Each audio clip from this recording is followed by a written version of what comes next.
ಓಂ ಶ್ರೀ ವಿಷ್ಣವೇ ನಮಃ. ಶ್ರೀ ವಿಷ್ಣು ಸಹಸ್ರನಾಮ ಸ್ತೋತ್ರ ಅರ್ಥಚಿಂತನೆ. ಶ್ಲೋಕ 27. ಅಸಂಖ್ಯೇಯೋ ಪ್ರಮೇಯಾತ್ಮ ವಿಶಿಷ್ಟಶಿಷ್ಟಕೃಚ್ಛುಚಿ ಸಿದ್ಧಾರ್ಥ ಸಿದ್ಧ ಸಂಕಲ್ಪ ಸಿದ್ಧಿದ ಸಿದ್ಧಿ ಸಾಧನ. ಅಸಂಖ್ಯೇಯ ಅಪ್ರಮೇಯಾತ್ಮ ವಿಶಿಷ್ಟ ಶಿಷ್ಟಕೃತ್ ಶುಚಿ ಸಿದ್ಧಾರ್ಥ ಸಿದ್ಧಸಂಕಲ್ಪ ಸಿದ್ಧಿದ ಸಿದ್ಧಿಸಾಧನ. ಇದಿಷ್ಟು ನಾಮಗಳು ಈ ಶ್ಲೋಕದಲ್ಲಿ ಬರುವಂಥದ್ದು. ಮೊದಲನೆಯ ನಾಮವಾಗಿ ಅಸಂಖ್ಯೇಯ ಸೇರಿಸಿ ಹೇಳಿದಾಗ ಅಸಂಖ್ಯೇಯೋ ಪ್ರಮೇಯಾತ್ಮ ಅಂತ ಇದೆ. ಪೂರ್ವರೂಪ ಸಂಧಿಯ ನಿಯಮದ ಪ್ರಕಾರ ಅದನ್ನು ಬಿಡಿಸಬೇಕು. ಆಗ ಅಸಂಖ್ಯೇಯ ಅಪ್ರಮೇಯಾತ್ಮ ಅಂತ ಎರಡು ನಾಮಗಳು ಅಲ್ಲಿ ಸಿಗುತ್ತೆ. ಮೊದಲನೆಯ ನಾಮದ ಅರ್ಥ ಸಂಖ್ಯೆ ಅನ್ನುವಂಥದ್ದು ಭಗವಂತನಿಗೆ ಇಲ್ಲ. ಅಸಂಖ್ಯ ಅಂತ ಹೇಳಿದ್ರೆ ಸಂಖ್ಯೆಯನ್ನು ನಾವು ಯಾಕೆ ಬಳಸ್ತೀವಿ? ಇಷ್ಟು ವಸ್ತುಗಳಿದ್ದಾವೆ ಅಂತ ಹೇಳಲಿಕ್ಕಾಗಿ, ಪರಿಮಿತಿಯನ್ನು ಸೂಚಿಸುವುದಕ್ಕಾಗಿ ಸಂಖ್ಯೆಗಳನ್ನು ಬಳಸ್ತೀವಿ. ಆದರೆ ಭಗವಂತನಿಗೆ ಪರಿಮಿತಿ ಅನ್ನೋದೇ ಇಲ್ಲವಲ್ಲ. ಇಷ್ಟೇ ಹೆಸರುಗಳಿದ್ದಾವೆ, ಇಷ್ಟೇ ಕೆಲಸಗಳನ್ನು ಅವನು ಮಾಡುತ್ತಾನೆ, ಇಷ್ಟೇ ಅಂತ ಹೇಳಲಿಕ್ಕೆ ಸಾಧ್ಯ ಇಲ್ಲ ಭಗವಂತನ ವಿಚಾರದಲ್ಲಿ. ಹಾಗಾಗಿ ಪರಮಾತ್ಮನ ಹೆಸರು ಅಸಂಖ್ಯೇಯ. ಮುಂದಿನ ನಾಮ ಅಪ್ರಮೇಯಾತ್ಮ. ಆ ಭಗವಂತ ಪ್ರಮಾಣಗಳಿಂದ ಗುರುತಿಸಲಿಕ್ಕೆ ಸಾಧ್ಯ ಆಗದೇ ಇರುವಂಥವನು. ಅಪ್ರಮೇಯ ಆತ್ಮ ಸ್ವರೂಪಂ ಅಸ್ಯ ಇತಿ ಅಪ್ರಮೇಯಾತ್ಮ. ಪ್ರಮಾಣಗಳಿಂದ ನಾವು ಭಗವಂತನನ್ನು ಹೇಳಲಿಕ್ಕೆ ಬರೋದಿಲ್ಲ. ಉದಾಹರಣೆಗೆ ಈ ಜೀವಿಗಳು ಎಷ್ಟು ಅಂತ ಹೇಳಿದ್ರೆ 84 ಲಕ್ಷ ಜೀವರಾಶಿಗಳು ಅಂತ ಹೇಳ್ತೀವಿ. ಗರ್ಭೋಪನಿಷತ್ತನ್ನು ತೆಗೆದು ನೋಡಿದ್ರೆ ಇನ್ನೂ ವಿಶೇಷವಾದಂಥ ಅರ್ಥ ಸಿಗುತ್ತೆ, ಜೀವಗಳಿಗೆ ಲೆಕ್ಕವನ್ನು ಹೇಳುವಂಥದ್ದು. ಆದರೆ ಭಗವಂತನನ್ನು ಹಾಗೆ ಹೇಳಲಿಕ್ಕೆ ಬರೋದಿಲ್ಲ, ಪರಮಾತ್ಮ ಹಾಗೆ ಅಳತೆಗೆ ಸಿಗೋದಿಲ್ಲ. ಹಾಗಾಗಿ ಅವನು ಅಪ್ರಮೇಯಾತ್ಮ ಅಂತ ಕರೆಸ್ಕೊಳ್ತಾನೆ. ಮುಂದಿನ ನಾಮವಾಗಿ ವಿಶಿಷ್ಟ. ಅತಿಶೇತೆ ಸರ್ವಂ ಅತಃ ವಿಶಿಷ್ಟ ಅಂತ. ಭಗವಂತನಿಗೆ ವಿಶಿಷ್ಟತೆ ಅನ್ನುವಂಥದ್ದು ಯಾಕೆ ಹೇಳಲ್ಪಡುತ್ತೆ ಅಂತಂದರೆ, ಸಾಮಾನ್ಯ ಜೀವರುಗಳಿಗಿಂತ ಅವನು ಪ್ರತ್ಯೇಕವಾದಂತಹ ಲಕ್ಷಣವನ್ನು ಹೊಂದಿದ್ದಾನೆ.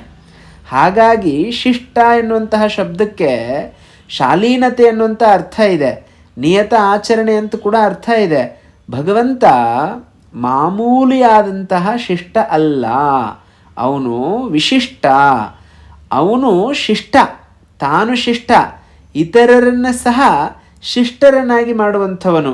ಹಾಗಾಗಿ ಭಗವಂತ ವಿಶಿಷ್ಟನಾಗಿ ಶಿಷ್ಟಕೃತ್, ಶಿಷ್ಟರನ್ನಾಗಿ ಮಾಡುತ್ತಾನೆ. ತಾನು ವಿಶಿಷ್ಟನಾಗಿ ತನ್ನಂತೆ ಉಳಿದವರನ್ನು ಕೂಡ ವಿಶೇಷವಾಗಿ ಶಿಷ್ಟರನ್ನಾಗಿ ಮಾಡುತ್ತಾನೆ, ಪವಿತ್ರರನ್ನಾಗಿ ಮಾಡುತ್ತಾನೆ.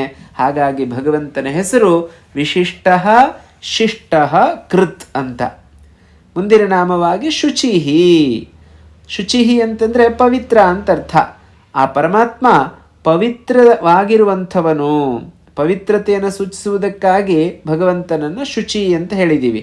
ಶುಚಿ ಅಂತಂದರೆ ಇನ್ನೊಂದು ಅರ್ಥದಲ್ಲಿ ಅಗ್ನಿ ಅಂತ ಕೂಡ ಅರ್ಥ ಇದೆ. ಅಗ್ನಿಯಲ್ಲಿ ಏನು ಹಾಕಿದ್ರೂ ಕೂಡ ಅಗ್ನಿ ಮಾತ್ರ ಶುದ್ಧವಾಗಿರುತ್ತೆ. ಹಾಗೆ ಪರಮಾತ್ಮ ಪವಿತ್ರವಾದಂತಹ ಒಂದು ಶುಚಿತ್ವವನ್ನು ಹೊಂದಿದವನು, ಪರಮ ರಮಣೀಯತೆಯನ್ನು ವ್ಯಕ್ತ ಮಾಡುವಂತಹ ಶುಚಿ ಎನ್ನುವ ನಾಮ ಆ ಭಗವಂತನ ನಾಮವಾಗಿರುವಂಥದ್ದು. ಅನಂತರ ಸಿದ್ಧಾರ್ಥ ಸಿದ್ಧ ಸಂಕಲ್ಪ ಸಿದ್ಧಿದ ಸಿದ್ಧಿಸಾಧನ. ಇದರಲ್ಲಿ ಒಂದು ನಾಮ ಸಿದ್ಧಾರ್ಥ ಅಂತ, ಮೊದಲನೆಯ ನಾಮ. ಎರಡನೇ ಸಾಲಿನ ಮೊದಲನೆಯ ನಾಮ ಸಿದ್ಧಾರ್ಥ. ಸಿದ್ಧಾರ್ಥ ಅಂತ ಹೇಳಿದ್ರೆ ಭಗವಾನ್ ಬುದ್ಧನಿಗೆ ಸಿದ್ಧಾರ್ಥ ಅಂತ ಹೇಳ್ತೀವಿ. ಆದರೆ ಮಹಾಭಾರತ ಕಾಲದಲ್ಲಿ ಬುದ್ಧ ಇರಲಿಲ್ಲ. ಆಗಲೇ ಭಗವಂತನ ಹೆಸರು ಸಿದ್ಧಾರ್ಥ ಅಂತ ಆಗಿದೆ.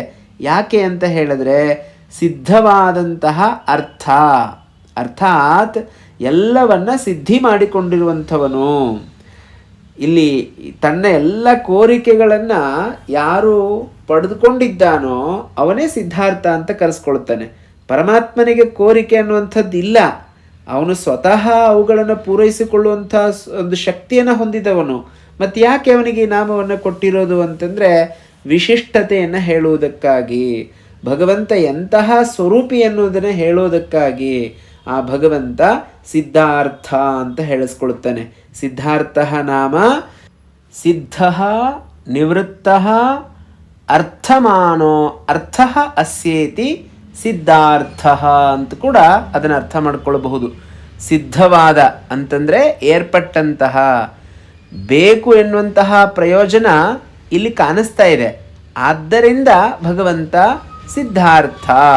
ಛಾಂದೋಗ್ಯ ಉಪನಿಷತ್ತಿನಲ್ಲಿ ಸತ್ಯಕಾಮ ಎನ್ನುವಂತಹ ಒಂದು ಉದಾಹರಣೆಯನ್ನು ನಾವು ನೋಡ್ತೀವಿ. ಇದನ್ನು ಪ್ರಮಾಣವಾಗಿ ಏರ್ಪಟ್ಟಂತಹ ಸಂಕಲ್ಪ ಈತನದು, ಏನು ಬಯಸಿದ್ದಾನೋ ಅದನ್ನು ಪಡೆದಂಥವನು.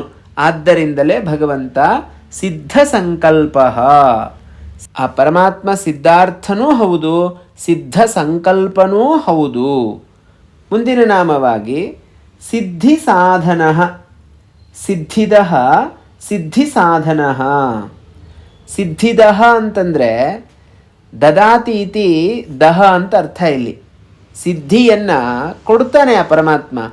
ಅಂದರೆ ನಾವು ಮಾಡಿದಂತಹ ಕರ್ಮಗಳಿಗೆ ಫಲವನ್ನು ಆ ಪರಮಾತ್ಮ ಕೊಡೋದರಿಂದ ಅವನನ್ನು ಸಿದ್ಧಿದ ಅಂತ ಹೇಳ್ತೀವಿ. ಅನಂತರ ಸಿದ್ಧಿ ಸಾಧನ ಕೊನೆಯ ನಾಮವಾಗಿ ಸಿದ್ಧಿಯನ್ನು ಅಂದರೆ ಕ್ರಿಯೆಯನ್ನು ಸಾಧಿಸುವವನು ಆ ಭಗವಂತ, ಸಾಧಿಸುವ ಹಾಗೆ ಸಹಾಯವನ್ನು ಮಾಡುವಂಥವನು ಆ ಭಗವಂತ. ಹಾಗಾಗಿ ಪರಮಾತ್ಮನ ಹೆಸರು ಸಿದ್ಧಿ ಸಾಧನ. ಪರಮೇಶ್ವರ ನಮ್ಮಲ್ಲಿ ಸಿದ್ಧಿಯನ್ನು ಮಾಡಿಕೊಳ್ಳುವುದಕ್ಕಾಗಿ ಪ್ರೇರೇಪಣೆಯನ್ನು ಉಂಟು ಮಾಡುತ್ತಾನೆ. ಇಂಥದ್ದನ್ನು ಸಾಧಿಸಬೇಕು, ಇಂಥದ್ದನ್ನು ಪಡ್ಕೊಳ್ಳಬೇಕು ಅನ್ನುವಂತಹ ಭಾವವನ್ನು ಉಂಟು ಮಾಡ್ತಾನಲ್ಲ. ಹಾಗಾಗಿ ಆ ಭಗವಂತನ ಹೆಸರು ಸಿದ್ಧಿ ಸಾಧನ. ನಾಳೆ ಮುಂದಿನ ಶ್ಲೋಕದ ಅರ್ಥವನ್ನು ತಿಳಿಯುವಂತಹ ಪ್ರಯತ್ನ ಮಾಡೋಣ. ಧನ್ಯವಾದಗಳು.